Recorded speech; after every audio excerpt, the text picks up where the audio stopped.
Ah, Noël. En plus d'être la période de l'année où les nuits sont longues et froides, le rêve de tout astronome, c'est aussi la période des sucres d'orge, galactiques ou non comme celui-ci, formé par un courant de particules grand de 190 années-lumière. Mais c'est aussi la période des sapins. Et ça tombe bien, car aujourd'hui, pour cet épisode spécial Noël, on va parler d'arbres de Noël, de flocons de neige et de cônes. Générique.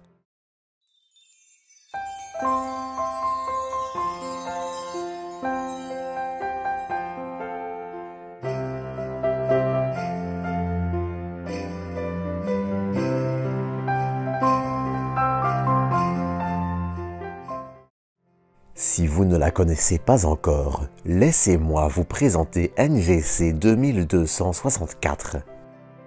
NGC 2264 est une nébuleuse et un objet assez singulier. Car, il faut le savoir, mais son nom ne désigne pas un seul objet, mais en regroupe en fait au minimum deux. Elle inclut ainsi la nébuleuse de l'arbre de Noël et celle du cône. Mais la nébuleuse inclut aussi deux autres objets, l'amas du flocon de neige et la nébuleuse de la fourrure de renard.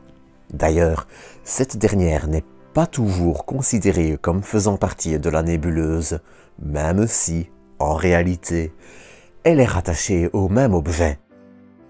En fait, cette nébuleuse est une gigantesque pouponnière d'étoiles, en plus d'être ce que l'on nomme une nébuleuse en émission. Pour résumer très rapidement, une nébuleuse en émission désigne un amas de gaz qui absorbe la lumière d'étoiles environnantes pour la restituer dans une autre longueur d'onde.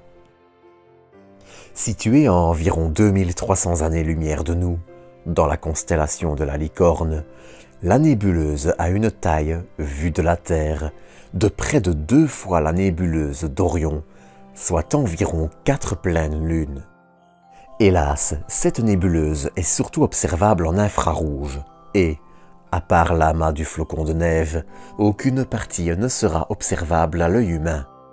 Mais l'amas du flocon de neige est, justement, lui aussi un peu plus éloigné de nous que la nébuleuse, semble-t-il, à savoir 400 années-lumière de plus que les 2300 qui nous séparent d'elle. Les étoiles qui le composent seraient néanmoins très jeunes et formées dans la région, mais je tiens aussi à préciser que les chiffres de distance de l'amas sont flous et que j'ai trouvé beaucoup de sources contradictoires.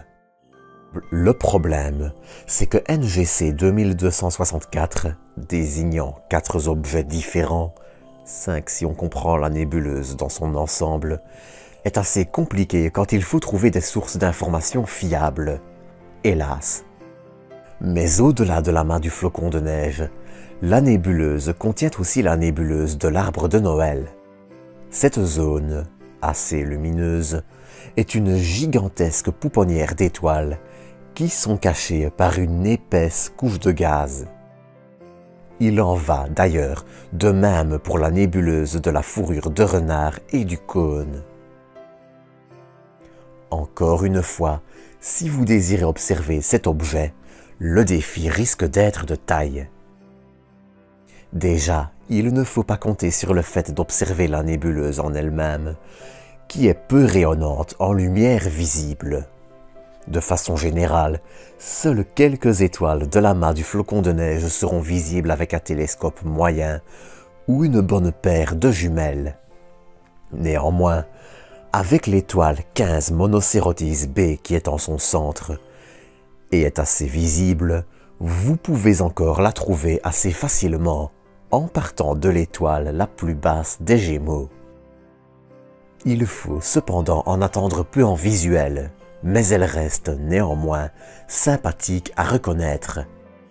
Entre le flocon de neige et l'arbre de Noël, je crois qu'on peut assez aisément dire que cette nébuleuse est parfaite pour les fêtes de fin d'année, et surtout Noël. Noël que je vous souhaite d'ailleurs à tous et à toutes le plus joyeux.